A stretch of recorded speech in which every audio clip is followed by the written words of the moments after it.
जब जिंदगी ने उससे सब कुछ छीन लिया और फिर उम्मीद का एक झूठा सपना दिखाया। कहते हैं कुछ दर्द ऐसे होते हैं जो इंसान के चेहरे पर नहीं उसकी आंखों में वापस जाते हैं। कुछ लोग रोते नहीं लेकिन हर रात टूटते हैं, और कुछ लोग जिंदा तो रहते हैं मगर उनके अंदर की दुनिया कब की मर चुकी होती है। यह कहानी ऐसी ही एक औरत की है जिसका नाम था सविता। सविता की उम्र मुश्किल से 28 साल थी, लेकिन उसके चेहरे पर जो थकान थी वह किसी बूढ़ी औरत जैसी लगती थी। 4 साल पहले उसके पति राघव की एक दुर्घटना में मौत हो गई थी। उस दिन के बाद जैसे उसकी जिंदगी भी वहीं रुक गई। राघव सिर्फ उसका पति नहीं था, वह उसका सबसे अच्छा दोस्त था, उसकी पूरी दुनिया था। जब वह गया तो सविता के पास सिर्फ यादें बची, और यादें कभी किसी का घर नहीं भरती। दिन किसी तरह गुजरता जाता, लेकिन रात रात उसके लिए सजा बन चुकी थी। जब पूरा मोहल्ला सो जाता तब उसकी आंखें जागती थीं। वह खिड़की के पास बैठकर आसमान को देखती और सोचती, क्या सच में ऊपर कहीं राघव उसे देख रहा होगा। कभी कभी वह उसके पुराने कपड़े निकालती, उन्हें सीने से लगा कर रोती और फिर चुपचाप रख देती, क्योंकि आंसू भी आखिर कब तक बहते। समाज ने भी उसे चैन से जीने नहीं दिया। लोग उसे देखकर फुसफुसाते, बेचारी अभी उम्र ही क्या थी इसकी, भगवान ने बहुत बुरा किया। कुछ लोग सहानुभूति देते और कुछ लोग तरस, लेकिन कोई यही नहीं समझता था कि उसे दया नहीं, सिर्फ थोड़ा सा अपनापन चाहिए था। सविता के कोई बच्चे नहीं थे, घर में सिर्फ वह और उसकी बूढ़ी सास रहती थी। सास भी अक्सर बीमार रहती। सविता दिन भर उनकी सेवा करती, घर संभालती और रात में अकेले अपने दर्द से लड़ती। धीरे धीरे 4 साल गुजर गए, लेकिन उसके दिल का खालीपन नहीं भरा।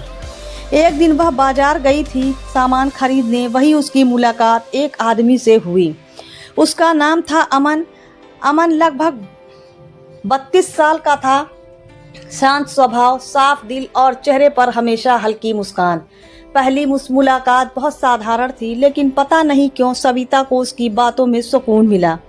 शायद इसीलिए क्योंकि बहुत समय बाद किसी ने उसे इंसान समझकर बात की थी, बेचारी समझकर नहीं। अगले कुछ दिनों में उनकी मुलाकातें बढ़ने लगी। कभी बाजार में, कभी रास्ते में, कभी मंदिर के बाहर। अमन उससे बहुत सम्मान से बात करता, उसकी बातें सुनता, उसे हंसाने की कोशिश करता, और धीरे धीरे सविता की जिंदगी में थोड़ी रोशनी लौटने लगी। 4 साल बाद पहली बार उसने खुद को मुस्कुराते हुए पाया। उसे डर भी लग रहा था, क्योंकि वह जानती थी कि उम्मीद जितनी खूबसूरत होती है, टूटने पर उतना ही दर्द देती है। लेकिन दिल कब किसी की सुनता है। एक शाम जब सूरज ढल रहा था, अमन ने उससे कहा, सविता जी आप हमेशा इतनी उदास क्यों रहती हैं। सविता कुछ पल चुप रही, फिर बोली, कुछ लोग जिंदगी में ऐसे चले जाते हैं जिनकी जगह कोई नहीं ले सकता। अमन ने धीरे से कहा, जगह शायद कोई नहीं ले सकता, लेकिन खालीपन जरूर भर सकता है। यह सुनकर सविता की आंखें भर आई, क्योंकि वर्षों बाद किसी ने उसके दर्द को समझने की कोशिश की थी। उस रात बहुत दिनों बाद उसे नींद आई, लेकिन उसे नहीं पता था कि जिंदगी फिर उसके साथ एक ऐसा खेल खेलने वाली है जो पहले से भी ज्यादा दर्दनाक होगा, क्योंकि जिस इंसान को वह अपना सहारा समझने लगी थी, वह उसकी जिंदगी का सबसे बड़ा धोखा बनने वाला था। कहते हैं टूटे हुए इंसान को प्यार से ज्यादा भरोसे की जरूरत होती है, क्योंकि प्यार तो कई बार मिल जाता है, लेकिन भरोसा वह बहुत मुश्किल से लौटता है। और जब कोई इंसान अपना टूटा हुआ दिल लेकर किसी पर दोबारा भरोसा करता है, तो वह अपना सब कुछ दांव पर लगा देता है। सविता भी यही कर रही थी। 4 साल तक अकेलेपन से लड़ने के बाद उसे पहली बार लगा था कि शायद जिंदगी उसे दूसरा मौका दे रही है। शायद भगवान ने उसके हिस्से में थोड़ी खुशी भी लिख दी है, और उस खुशी का नाम था अमन। अब उनकी मुलाकातें पहले से ज्यादा होने लगी थी।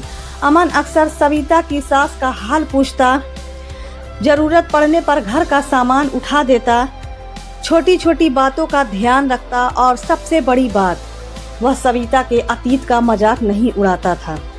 वह कभी यह नहीं कहता था कि पुरानी बातें भूल जाओ, बल्कि वह हमेशा कहता, कुछ यादें भुलाई नहीं जाती, उन्हें बस दिल में सम्मान से रखा जाता है।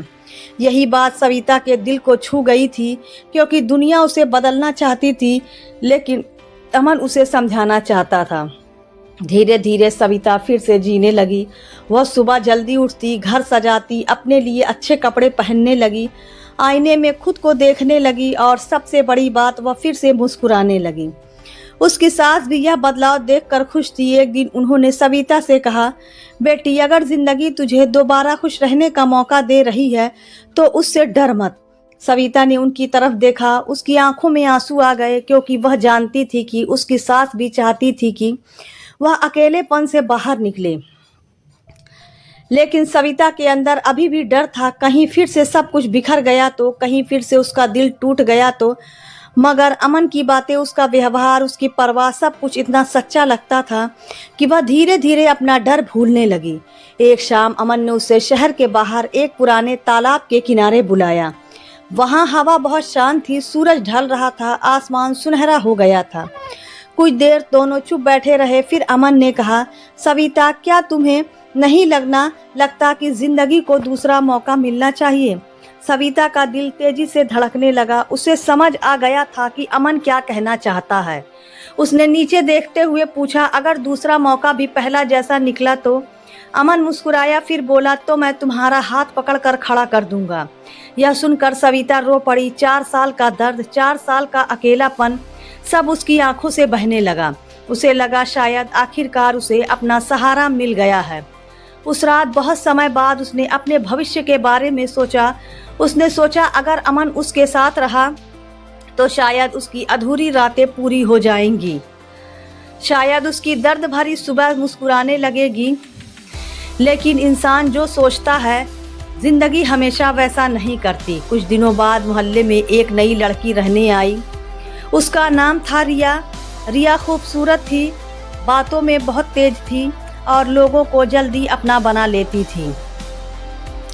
शुरुआत में सविता ने उस पर ध्यान नहीं दिया, लेकिन धीरे धीरे उसे कुछ अजीब महसूस होने लगा।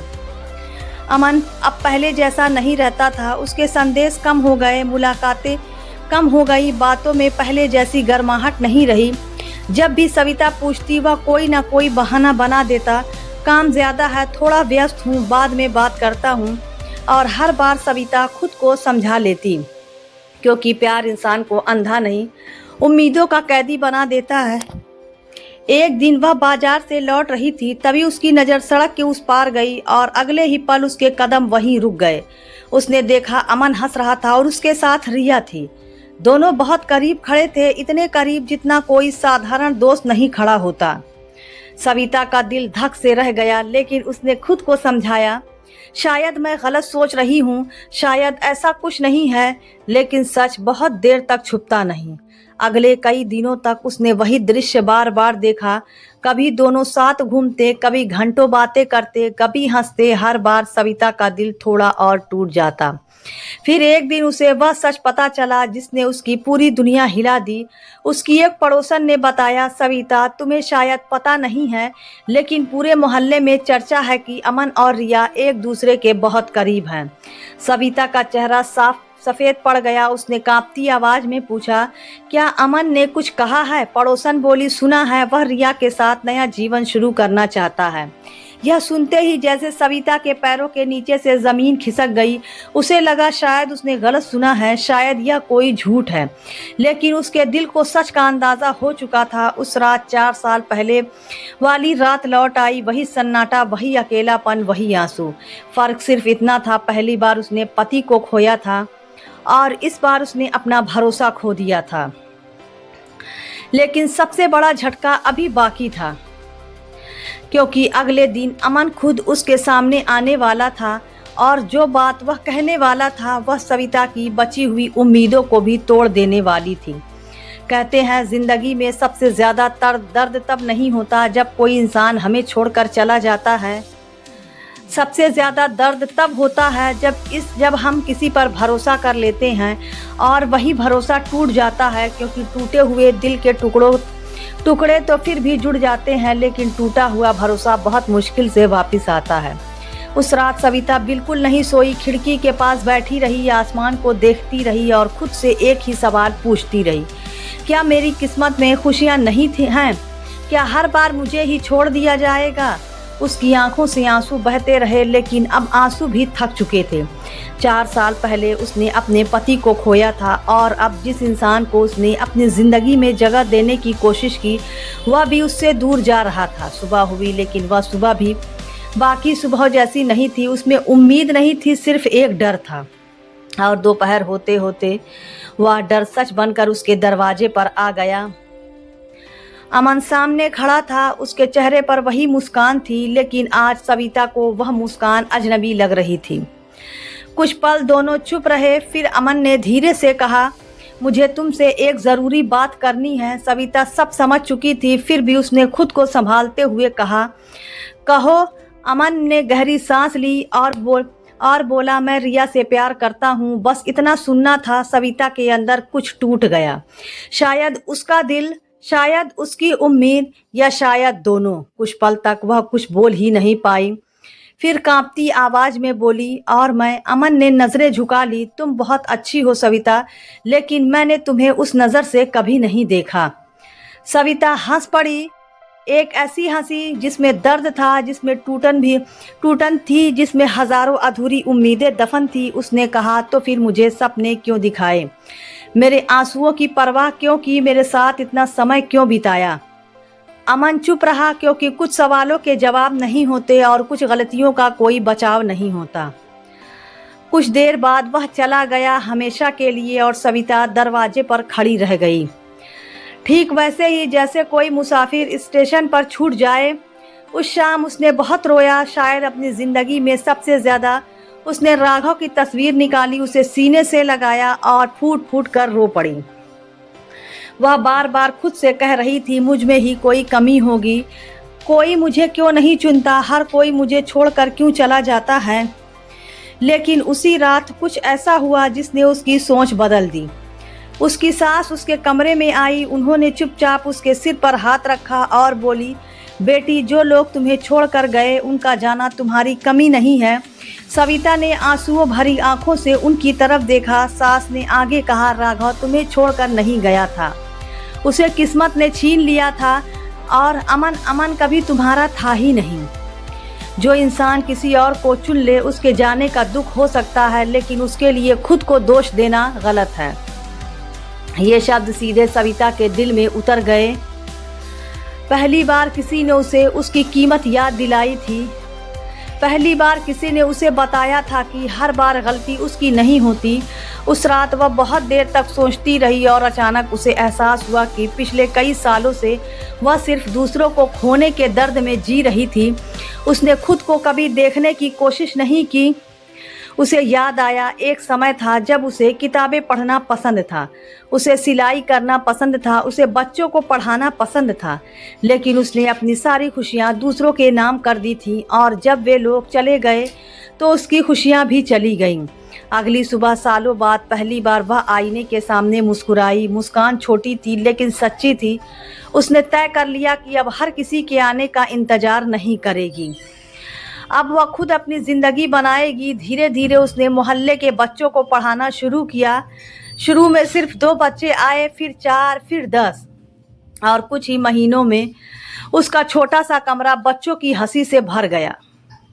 जहाँ कभी सन्नाटा रहता था वहाँ अब सपनों की आवाज़ें गूंजती थी। सविता बदल रही थी, और सबसे खूबसूरत बात यह थी कि अब उसकी खुशी किसी इंसान पर निर्भर नहीं थी, वह खुद अपनी ताकत बन रही थी। एक दिन वह उसी तालाब के किनारे गई जहाँ कभी आसमान ने उसे सपने दिखाए थे। वह कुछ देर वहाँ बैठी रही, फिर मुस्कुरा कर बोली, धन्यवाद। हवा चल रही थी, जैसे जिंदगी जवाब दे रही हो। धन्यवाद इसलिए नहीं कि उसे दर्द मिला, बल्कि इसलिए क्योंकि उस दर्द ने उसे खुद से मिलवा दिया। कभी कभी ज़िंदगी हमें वह नहीं देती जो हम चाहते हैं, लेकिन वह ज़रूर देती है जिसकी हमें ज़रूरत होती है। सविता को प्यार चाहिए था, लेकिन ज़िंदगी ने उसे आत्मसम्मान दे दिया। उसे सहारा चाहिए था, लेकिन ज़िंदगी ने उसे अपनी ताकत दिखा दी, और यही उसकी सबसे बड़ी जीत थी। किसी के छोड़कर चले जाने से आपकी कीमत कम नहीं हो जाती। किसी का आपको न चुनना इस बात का सबूत नहीं है कि आप अच्छे नहीं हैं। कई बार लोग इसलिए चले जाते हैं क्योंकि वे आपकी कदर नहीं कर पाते, और जो आपकी कदर नहीं कर सके उनके जाने पर खुद को दोष मत दीजिए। याद रखिए, हर अधूरी रात के बाद एक सुबह जरूर आती है, और कभी कभी सबसे खूबसूरत सुबह वही होती है जो हम अकेले अपने दम पर बनाते हैं, क्योंकि सच्ची खुशी किसी और के साथ मिलने में नहीं, खुद को फिर से पा लेने में होती है।